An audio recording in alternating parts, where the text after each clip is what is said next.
Are you ready? Yes. Are you ready? So what does the future hold for Artisan? Are there any exciting plans on the horizon that you can talk about, Jeff? Business-wise, I would say things are really tough right now. There's a huge amount of discounting going on. We go through periods where our sales seem to be doing better, and then we go through periods where they slack off. Whenever they slack off, we kind of panic, but then they seem to come back again. But nobody's making a lot of money right now, that's for sure. Mm-hmm. We are trying to expand our distribution, which is very difficult because most distributors are not interested in adding product in this environment. But I think we're going to add 4 or 5 states in the next few months. If that actually happens, that will be a good thing, be a great thing. One of those distributors is Southern California, which for us would be huge because it's a place that's very easy for us to go and sell our wine. You know, there's good things and there's bad things going on. I think like everybody in the country probably, we're just holding our breath till the recession passes.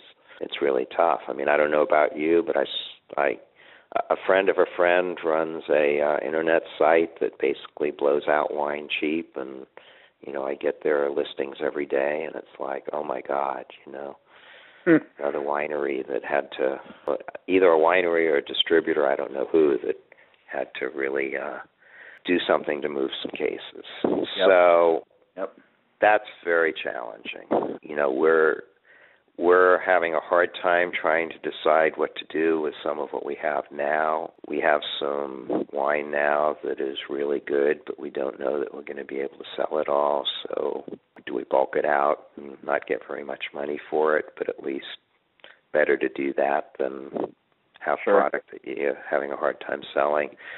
At the same time, you know, it won't be ready for, you know, another year. By then, the economic climate could be totally different. And if we bulk it out now, we could be kicking ourselves a year from now. So those are the sorts of decisions that, you know, you make day in, day out, and they're not easy decisions.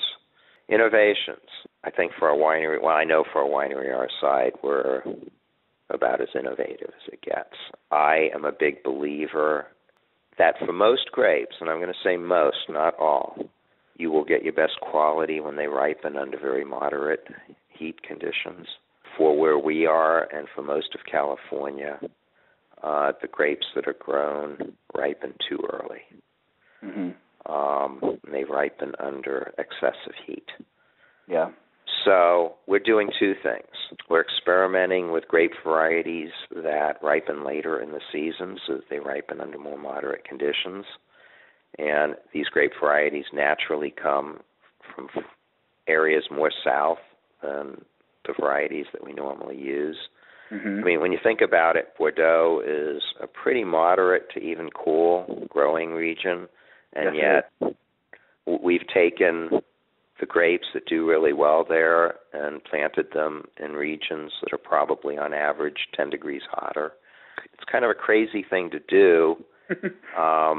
It's probably pretty consumer-driven in the sense that a consumer is going to walk into a wine store and say, I want a Cabernet or a Merlot. He's unlikely to walk into a wine store and say, I want an Aglianico or a Montepulciano. Right. But, in fact, Aglianico and Montepulciano are 2 grapes that should be widely planted here and are hardly planted at all. Right. So those are 2 grapes that we're working with. We're doing some trials with some other grapes, again, that tend to be late ripening grapes. The Aglianico and the Montepulciano are both Italian, though they come from different parts of Italy. We're also doing some trials with some varieties from the south of France and from Portugal and Spain. Okay. So we'll see how they work out. I did trials with maybe 14 different varieties a few years ago, and the only 2 that really worked out very well were the Montepulciano and the Aglianico. So that's one thing we're doing. One of the things that we experimented with, and we did experiment quite a bit before we implemented it in the field, is misting. With the right misting protocol, on a hot day, you can reduce the temperature in the vineyard by over 10 degrees and vastly increase the humidity at the same time. Mm-hmm. So we now have 4 acres in Merlot that we are misting.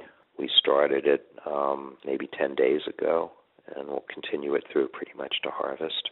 We did this last year. We have 2 separate batches, one of Merlot that was subjected to the misting and one of Merlot that was not.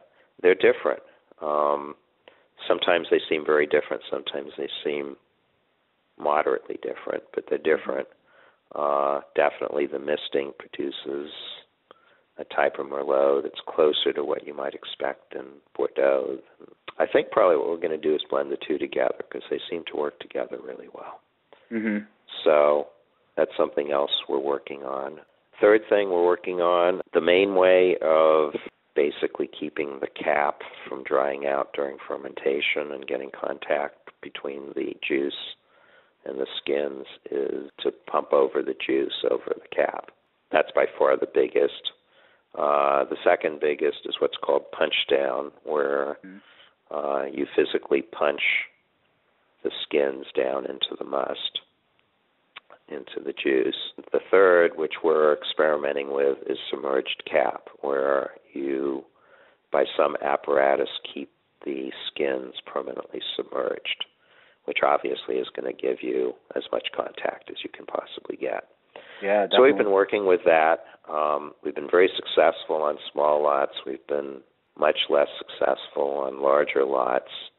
Not that the concept doesn't work, but just technically it becomes much more difficult to deal with the huge amount of carbon dioxide that's pushing up on the cap during fermentation. So it's really kind of an engineering problem, except I'm not an engineer. So, So what do you drink when you aren't drinking your own wine, Jeff? I drink a lot of my own wine, but I don't drink it after. When I say a lot, it's before it's been bottled. Okay. Because it allows me on a day in, day out basis to kind of grow to understand it. You know, so often you're sitting in the winery and you're blending this and that, and it tastes really good. But then you take it home, and over the course of an evening, it doesn't taste as good as it did on that first sip. So I do a lot of that. When I'm drinking somebody else's wine, I drink a lot of German Riesling during the summer. I can't say as I drink the best and the most expensive. It's almost like any decent cabinet will do. Mm-hmm. I absolutely love Pinot. You know, if I could have only that wine for the rest of my life, it would be Pinot.